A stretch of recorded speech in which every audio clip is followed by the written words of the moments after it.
why this deal now? Why the maker of Candy Crush, and what does it do for Activision?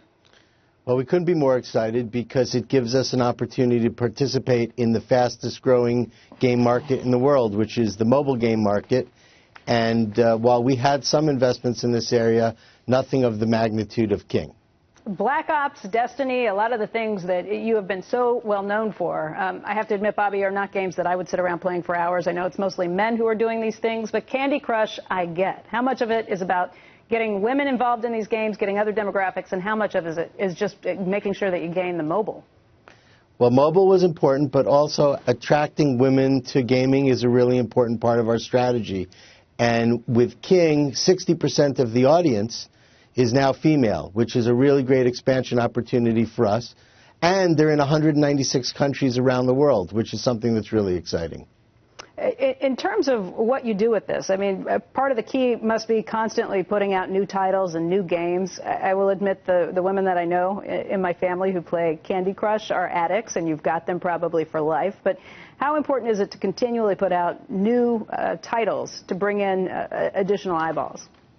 It's a balance. You know, we have over 350 million people who play Candy Crush and some of the other games that King makes. And so our priority is always to supporting those players with great new content consistently.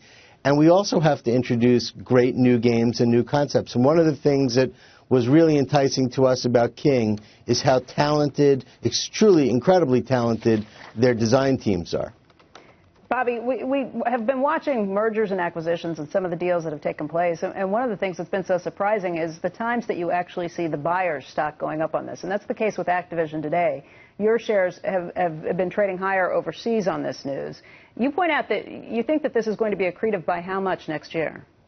It'll be about 30% accretive, and we're using all cash, and so if you think about it, we had a lot of foreign cash.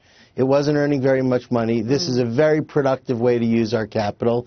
And I think we're one of the few transactions where Moody's actually upgraded our debt in connection with the acquisition. So we were upgraded to investment grade this morning. Bobby, we've talked a little bit even this morning about tax policies in the United States, the idea that companies that make money overseas have to leave it there unless they want to bring it back at very high rates of taxation. You just mentioned that that was part of the reason that this deal makes so much sense. What would you do differently? Are there things that you'd do differently if the United States actually got its act together and had a new tax policy? Yeah, absolutely. We would be repatriating cash and investing it in America, and it'd be used for creating jobs and opportunities in America. And so it's a silly thing that we're not able to access that cash the way that we would like, but this type of transaction shows that you can actually productively put your capital to work in other countries. Wow.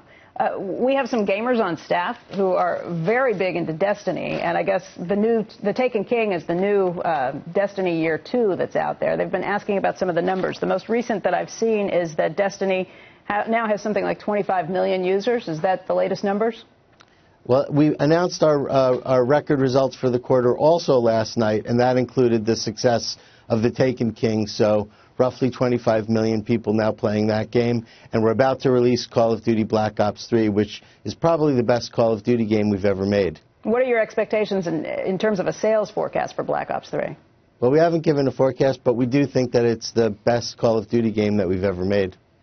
They also point out that you have this deal with CKE Restaurants for exclusive in-game content and guns. You also had a deal with Red Bull for the Taken King for special codes.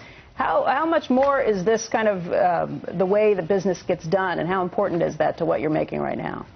I think if you think about the impact on popular culture that our games have, much like film and television, promotional partners are always excited to participate with us.